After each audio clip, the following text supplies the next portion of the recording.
Amri za Mungu sio zito. Roho Mtakatifu akuhudumia kwenye mafundisho haya, na mafundisho yakafanyika msaada kwako katika jina la Yesu. Amri za Mungu sio zito. Tunaposoma kwenye waraka wa kwanza wa Yohana 3:5-3, andiko nasema kwamba kwa maana huku ndiko kumpenda Mungu, kwamba tuzishike amri zake. Wala amri zake si nzito. Wala amri zake si nzito. Yohana anaandika barua hii. Yohana anaandika waraka huu. Anasema kwa maana huku ndiko kumpenda Mungu, kwamba tuzishike amri zake. Kwa tunapokiri kwamba Yesu akaweza kuambia wanafunzi, mkinipenda mtazishika amri zangu. Sasa kwa maana huku ndiko kumpenda Mungu, kwamba tuzishike amri zake. Tuzishike amri zake. Huwezi ukasema kwamba unampenda Mungu alafu uzishike amri zake. Uzishike amri zake. Na watu wengine ambao dhamiri zao zilishakufa, pamoja na kuwa yamkini wanasema Bwana Yesu, lakini dhamiri zao zimeshakufa. Maandiko nasema kwenye Tito 1:16 kwamba wanakiri kwa vinywa vyao kwamba wananijua, lakini kwa matendo yao wananikana. Kuna watu ambao wanamkiri kwamba wanamjua Mungu, lakini kwa matendo yao wanamkana. Kwa matendo yao wanamkana.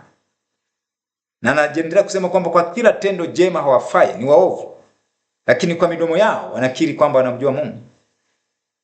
Yohana anaandika barua kwamba anasema kwa maana huku ndiko kumpenda Mungu, kwamba tuzishike amri zake. Tuzishike amri zake. Lakini anamalizia kwa kusema wala amri zake sio nzito. Wala amri zake sio nzito. Wala amri zake sio nzito. Watu wanaposikia maandiko kama haya hawaamini kwamba haya maandiko ni kweli. Lakini tunaposoma kwenye Warumi 3:4, na maandiko yanajaribu kusema kwamba neno la Mungu ndio kweli. Kama neno la Mungu limesema kwamba amri zake sio nzito, wewe unachotakiwa kusema kwamba Baba, ninakushukuru kwa sababu umenipa amri ambazo sio nzito. Umenipa amri ambazo ninaweza kuziishi. Amesema sio nzito. Umenipa amri ambazo ni nyepesi, ninaweza kuziishi. Iwe ndiye response yako. Kubaliana na kile ambacho neno la Mungu linasema. Kubaliana na kile ambacho maandiko yanasema. Maana neno la Mungu ndio taa ya miguu yetu na mwangaza wa njia zetu. Haijalishi watu wengine wanasema nini. Najua wako watu wengi wanaosema kwamba amri za Mungu ni nzito. Amri za Mungu ni nzito. Haiwezekani kuziishi. Lakini unapokutana na maandiko kama haya kwamba amri zake si nzito. Amri zake si nzito. Kumbuka huyu ni Yohana, ambao kwa mujibu wa historia ni mtume ambaye alikaa muda miaka mingi zaidi kuliko mitume wengine. Anasema amri za Mungu sio nzito. Alikuwa mwanadamu kama sisi tulivyo wanadamu. Anasema amri za Mungu sio nzito. Na kumbuka kwamba aliandika haya akisukumwa na Roho Mtakatifu. Kwamba tunaposema kwamba tunampenda Mungu, tuzishike amri zake. Wala amri zake sio nzito. Watu wengi wamedanganywa kwamba amri za Mungu ni nzito. Lakini msingi wa kuamini hicho ni kitu gani? Kwa sababu msingi wa imani yetu lazima ujengwe kwenye neno. Sema kila kitu kitapita, lakini neno langu halitapita. Halitapita. Halitapita. Maandiko yanasema kwamba amri zake si nzito. Amri zake si nzito. Kwa mtu yoyote ambaye ni Mkristo, namna ambavyo anatakiwa kurespond baada ya kukutana na mstari huu ni kwambia Mungu, ninakushukuru. Baba, ninakushukuru kwa sababu umenipa amri ambazo sio nzito.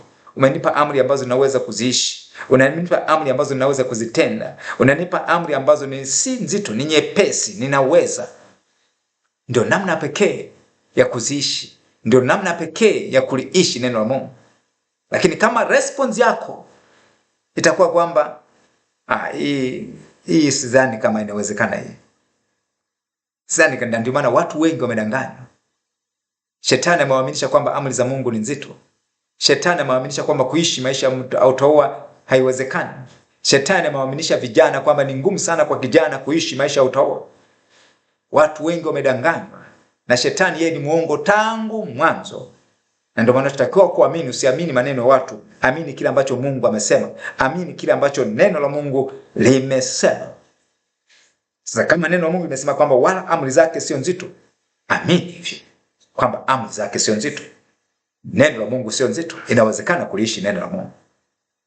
Inawezekana kuliishi neno la Mungu. Inawezekana kuliishi neno la Mungu. Usiamini watu wanavyosema. Usiamini mafundisho ya dunia hii. Maandiko yanasema msifuatishe namna ya dunia hii. Wewe kama umeokoka upo duniani, lakini wewe sio wa dunia hii. Wewe sio wa dunia hii. Wewe sio wa dunia hii.